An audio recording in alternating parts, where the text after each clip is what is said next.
مبارکہ ہے، تم اگر دوسروں کی بیویوں کے ساتھ پرہیزگاری کا معاملہ کرو گے، لوگ تمہاری عورتوں کے ساتھ پرہیزگاری کا معاملہ کریں گے۔ حدیث مبارکہ ہے۔ امام شافعی رحمۃ اللہ علیہ فرماتے تھے کہ زنا ایک ایسا گناہ ہے جو دین ہوتا ہے، جو قرض ہوتا ہے بندے کے اوپر۔ چنانچہ اگر کسی نوجوان نے گناہ کیا تو یہ نہیں کہ گناہ کر لیا، اب اس گناہ کو چکانا ہے اس کے گھر کی کسی عورت نے، یا بیوی چکائے گی، یا بہن چکائے گی، یا بیٹی چکائے گی۔ علماء نے لکھا ہے کہ اس بندے کی گھر کی عورت کے ساتھ ضرور زنا کیا جائے گا، اور نہیں تو گھر کی دیواروں سے زنا کیا جائے گا۔ ہم کیا سمجھتے ہیں کہ ہم ہی دوسروں کی شکلیں دیکھ رہے ہوتے ہیں، ہمارے گھر کی عورتوں کی طرف دوسروں کی نظریں نہیں اٹھ سکتی؟ یہ اللہ کا بنا ہوا ایک نظام ہے۔ اب اگر یہ مکافات عمل کا یقین دل میں ہو تو پھر بندہ اللہ سے ڈرے گا۔ یہ یقین کمزور ہو گیا، احساس نہیں ہوتا کہ اس ایکشن کا ریئیکشن ہو کے رہنا ہے۔ دیکھیں اللہ تعالیٰ وہ ذات ہے، قرآن مجید میں فرمایا فَمَن يَعْمَلْ مِثْقَالَ ذَرَّةٍ خَيْرًا يَرَى، ذرہ کے برابر بھی نیکی کا عمل ہوگا اس کا بھی بدلہ دیں گے، ذرہ کے برابر گناہ کا کام ہوگا اس کا بھی ہم بدلہ دے کے رہیں گے۔ تو جہاں ایکوریسی لیول اتنا ہے کہ ذرہ جیسی نیکی بھی آنکھوں سے اوجھل نہیں ہو سکتی، ہم گناہ کر کے کیسے اس کے وبال سے بچ سکتے ہیں؟ آج اس بات کی ضرورت ہے ہم دین کو پڑھیں، دین کو سمجھیں، دین کو سیکھیں، تاکہ اپنی زندگی شریعت کے مطابق گزار سکیں۔ اور یہ ایسا گناہ ہے زنا، اللہ اکبر، کہ قرآن مجید میں اس کے لیے فرمایا خالدین وَيَخْلُدُ فِيهِ مُحَانًا، خالدین فیہا کا لفظ آیا تو مفسرین نے اس پر نقطہ لکھا کہ کافر ہمیشہ ہمیشہ جہنم میں رہیں گے، مومن مسلمان خطاکار کے لیے خالدین کا لفظ؟ تو مفسرین نے اس کا جواب دیا جی ہاں، یہ آپس میں انوالو تھے نا، تو کہتے تھے ہم کبھی ایک دوسرے کو نہیں چھوڑیں گے، ہم کبھی نہیں چھوڑیں گے ایک دوسرے کو۔ یہ جو وعدے کرتے تھے ہم کبھی ایک دوسرے کو نہیں چھوڑیں گے، ہمیشہ ساتھ رہیں گے، اللہ فرماتے ہیں میں بھی تمہیں پھر ہمیشہ ہمیشہ کا عذاب دوں گا۔ ایک حدیث پاک میں ہے قیامت کے دن اللہ تعالیٰ کے سامنے بوڑھا زانی آئے گا، اللہ تعالیٰ اس کے چہرے کی طرف نہیں دیکھیں گے۔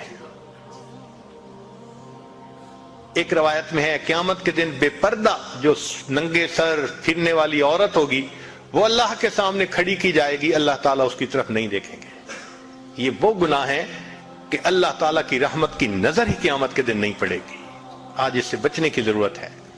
چنانچہ بات لمبی ہو گئی، میں اس کو مکمل کرتا ہوں کہ اللہ رب العزت سے ہم دعا مانگیں کہ اللہ تعالیٰ ہمیں مقصد زندگی کو سمجھنے کی توفیق عطا فرمائے۔ اب ساری بات کا لب لباب ایک بزرگ کی بات بہت اچھی یاد کیجئے، فرماتے تھے کہ اے دوست تو اللہ کی اتنی عبادت کر جتنا کہ تو اس کا محتاج ہے۔ ہم اللہ کے کتنے محتاج ہیں؟ ہر کام میں محتاج ہیں۔ تو فرماتے تھے کہ تم اللہ کی اتنی عبادت کرو کہ جتنا تم اس کے محتاج ہو، اور دوسری بات کہی اتنا گناہ کرو جتنا عذاب سہنے کی تم میں طاقت ہے۔ ہم تو دھوپ کی گرمی برداشت نہیں کر سکتے، اللہ تیرے جہنم کی گرمی کہاں برداشت کر سکیں گے؟ تو گناہ کی سزا تین طریقے سے ملتی ہے۔ پہلا طریقہ اس کو نکیر کہتے ہیں، جہاں گناہ کیا کوئی نہ کوئی مسئلہ بن گیا۔ چنانچہ کتنے دوست آ کے خود بتاتے ہیں، کہتے ہیں حضرت ہم اس فیز میں سے خود گزرے ہیں، جہاں کہیں کوئی ہم نے الٹا کام کیا 24 گھنٹے کے اندر ہمیں کوئی خبر مل جاتی، ہمارا بھی کام الٹا ہو جاتا. اس کو نکیر کہتے ہیں. فضیل بن عیاض رحمۃ اللہ علیہ فرماتے ہیں کہ میں نے جب بھی اللہ تعالیٰ کی نافرمانی کی، میں نے جب بھی اللہ تعالیٰ کی نافرمانی کی، میں نے اس نافرمانی کا اثر اپنی بیوی میں، اپنی اولاد میں، اپنے خادموں میں یا اپنے سواری کے جانور میں کہیں نہ کہیں ضرور دیکھا. میں نے اللہ کی نافرمانی کی، میرے جتنے ماتحت تھے اس میں سے کسی نہ کسی نے میری نافرمانی کی. تو ہم غور کریں، اگر آج بیوی ہماری بات نہیں سنتی تو کہیں اللہ تعالیٰ کی نافرمانی کا یہ نقد سزا تو نہیں ہے؟ آج اولاد جو نافرمان بن گئی، کہیں اللہ تعالیٰ کی نافرمانی کی نقد سزا تو نہیں ہے؟ کام کرنے والے کاروبار میں جو دھوکے دے جاتے ہیں، کہیں یہ نقد سزا تو نہیں ہے؟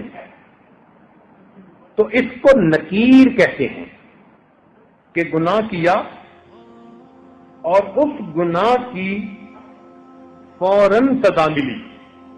غلطی کی، تھپڑ لگ گیا تو پھر سنبھل گیا کہ اچھا اب نہیں کرنا. یہ اللہ تعالیٰ کی رحمت ہوتی ہے. غلطی پر جب ماں تھپڑ لگا دیتی ہے نا تو ماں کی شفقت ہوتی ہے، سمجھانا ہوتا ہے خبردار آئندہ نہ کرنا. تو جب اس طرح ہو نا نکیر والا معاملہ، تو اس کا مطلب کہ اللہ تعالیٰ اس بندے کو الٹا کام نہیں کرنا دینا چاہتے، اس کو سیدھا رکھنا چاہتے ہیں. تو اللہ تعالیٰ کی نظر عنایت ہوتی ہے. تو ایسا کوئی واقعہ پیش آ کے تو پھر اس بندے کو اللہ تعالیٰ اپنی طرف متوجہ کر لیتے ہیں. یہ جو اس قسم کی مشکلات آتی ہیں نا، یہ کئی مرتبہ اس لیے آتی ہیں کہ بندے کی آنکھیں کھل جائیں. ایک اصول یاد رکھیں، خوشیاں سلاتی ہیں اور غم جگاتے ہیں. خوشیاں سلاتی ہیں اور غم جگاتے ہیں. جب غم آتا ہے نا تو پھر بندے کو خدا یاد آتا ہے. جو پہلے فرض نماز بھی نہیں پڑھتا تھا، اب وہ فرض پڑھنے کے بعد اشراق بھی پڑھ رہا ہے، اوابین بھی پڑھ رہا ہے. جس کو ایک صفحہ قرآن مجید کا تلاوت کی توفیق نہیں تھی، وہ آج بیٹھا ہوا سورہ یاسین بھی پڑھ رہا ہے، سورہ ملک بھی پڑھ رہا ہے، تغابن بھی پڑھ رہا ہے. لگتا ہے پورا قرآن پڑھ کے اٹھے گا. پوچھے کیا بنا؟ یار ایک پریشانی ہے، بس دعا کرو اللہ دور کر دے. تو پریشانی کئی مرتبہ بندے کی یاد دہانی کا سبب بن جاتی ہے. وہ پھر اللہ کے گھر آتا ہے، ریئلائز کرتا ہے، معافیاں مانگتا ہے، اللہ تعالیٰ اس پریشانی کو دور فرما دیتے ہیں. تو یہ بھی رحمت بن جاتی ہے. ایک اور صورت ہے پریشانی کی، اس کو کہتے ہیں تاخیر. تاخیر کا مطلب ہوتا ہے ڈیلے کر دینا. یہ پہلے سے بڑی سزا. وہ جو نقد تھپڑ لگتا تھا نا، یہ اس سے بڑی سزا کہ اللہ تعالیٰ اس کو فوراً تھپڑ نہیں لگاتے، موقع دے دیتے ہیں، ڈھیل دے دیتے ہیں. اچھا تم کرتے ہو، کرتے پھرو، ہم بھی تمہارا بندوبست کریں گے. تو اللہ تعالیٰ اس کو موقع دیتے ہیں. پھر وہ بندہ زیادہ برائیوں میں دب جاتا ہے، گھس جاتا ہے. جب زیادہ برائیوں میں دھنس جاتا ہے پھر اللہ تعالیٰ کی اچانک پکڑ آ جاتی ہے. اور یہ پہلے سے بڑی سزا، بہت بڑی سزا. چنانچہ ایک عورت کا واقعہ، ان پڑھ تھی مگر زبان کی ذرا تیز بھی تھی. اللہ نے اسے بیٹا دیا. ایک دن کسی کام میں مشغول تھی اور وہ بیٹا پیچھے پیچھے پیچھے پیچھے. کچھ بچوں کو نا گودوں کا چسکا ہوتا ہے، ہر وقت کی گود میں رہتے ہیں. یہ چاہتی تھی میں کام سمیٹوں اور بچہ چاہتا تھا کہ مجھے یہ گود میں لے لے. تو اس نے اس کو دکھایا، فیڈر بنا کے دیا اور اس کو کہا کہ خبردار جو اب اٹھ کے میرے پیچھے آیا. فیڈر دودھ پی اور یہیں لیٹا ہے. وہ بچہ تھا، اس نے تھوڑی دیر دودھ پیا، جب بھوک ختم ہو گئی وہ اٹھا، پھر ماں کے پیچھے امی امی امی. اب یہ غصے میں آ گئی، اور جب غصے میں بندہ آ جاتا ہے نا، اس کو سمجھ نہیں آتی کہ وہ کر کیا رہا ہے. غصے میں آ کے کہنے لگی، پھر اٹھ کے میرے پیچھے آ گیا، اور پھر اس کے بعد اس کو بد دعا دے دی. بد دعا کیا دی؟ کہنے لگی تو تو سویا سو ہی جاتا تو اچھا تھا،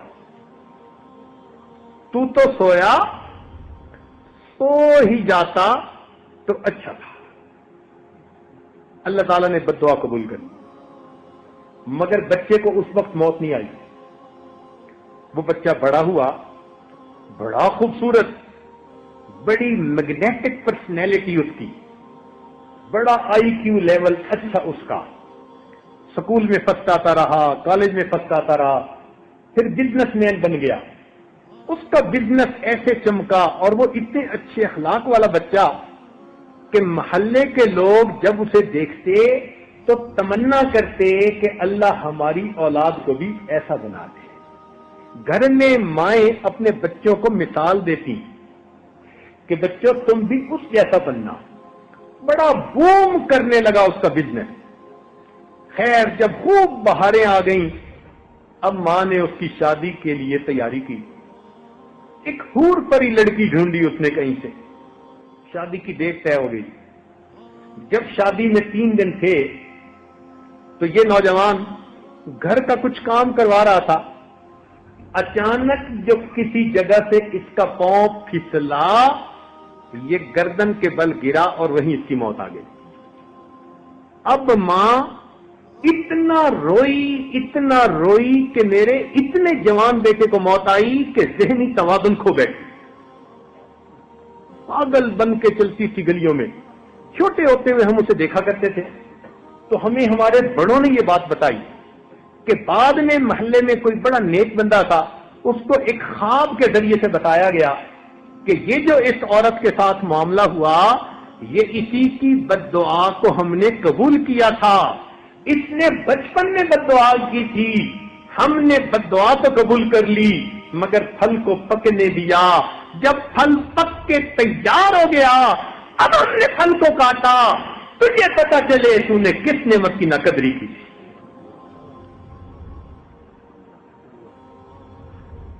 کتنی بہنیں ہیں جو اپنے بھائیوں کو بد دعا دیتی ہیں، کتنی مائیں ہیں اپنے بیٹوں کو بد دعا دیتی ہیں، کتنی بیویاں ہیں اپنے خاندوں کو بد دعا دیتی ہیں، پھر بعد میں بیٹھ کے روتی ہیں.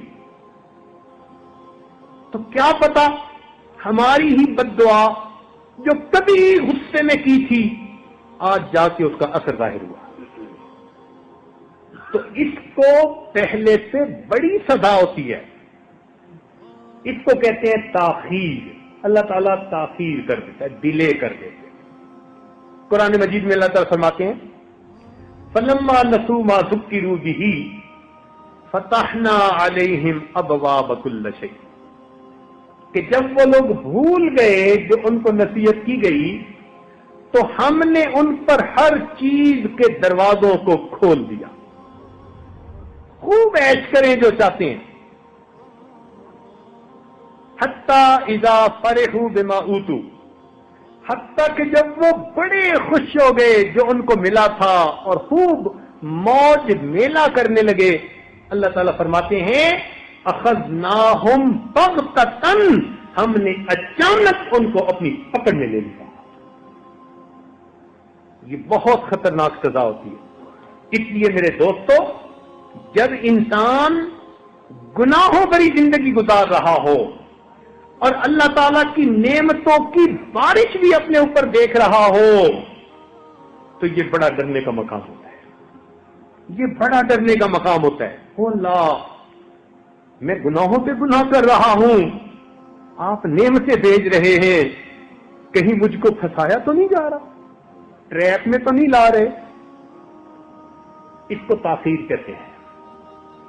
اور ایک اس سے بھی بڑی سزا، اس کو کہتے ہیں اللہ رب العزت کی خفیہ تدبیر. اللہ تعالی کی خفیہ تدبیر. کہ اللہ تعالیٰ ایسی طرح سے بندے کو سزا دیتے ہیں کہ بندے کو پتہ بھی نہیں چلتا کہ یہ سزا تھی، ایسی طرح سے سزا دیتے ہیں۔ مثال کے طور پر جوانی میں بدماشیاں کی اور اللہ تعالیٰ نے بڑھاپے میں بیوی کو نافرمان بنا دیا۔ جب اولاد جوان ہو اور ماں کا ساتھ دے رہی ہو اور اس وقت بیوی اپنے خاوند کی نافرمان ہو جائے تو جتنا بڑھاپا اس بندے کا خراب ہوتا ہے وہ اپنی کیفیت کسی کو بتا بھی نہیں سکتا۔ تو کرتوت جوانی کے، سزا ملی بڑھاپے۔ اب دل کا دکھ کس کو کہے؟ اس کو کہتے ہیں اللہ تعالی کی خفیہ تدبیر۔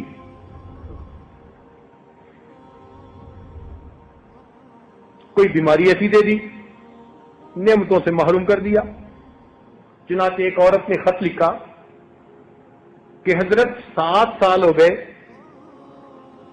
میں قسم قسم کے کھانے بناتی ہوں اور گھر میں آئے ہوئے مہمانوں کے لیے دسترخوان سے لگاتی ہوں، لیکن خود السر کی مریضہ ہوں۔ 7 سال میں فقط جوسز وغیرہ پی کے گزارا کرتی ہوں، لیکوڈ چیزیں، روٹی کا ایک لقمہ بھی میرے منہ میں نہیں گیا، میں روٹی کو ترستی ہوں۔ اب 7 سال سے جس سے اللہ نے روٹی کی نعمت کو جو چھین لیا، اس کو احساس بھی نہیں کہ یہ میرے گناہ کی سزا تھی جو مجھے مل رہی۔ تو اس کو خفیہ تدبیر۔ هي الحلقات تحفظني بآيات من القرآن، هي الحلقات تملأني بحب المصطفى العدنان، هي الحلقات تحفظني بآيات من القرآن، هي الحلقات تملأني بحب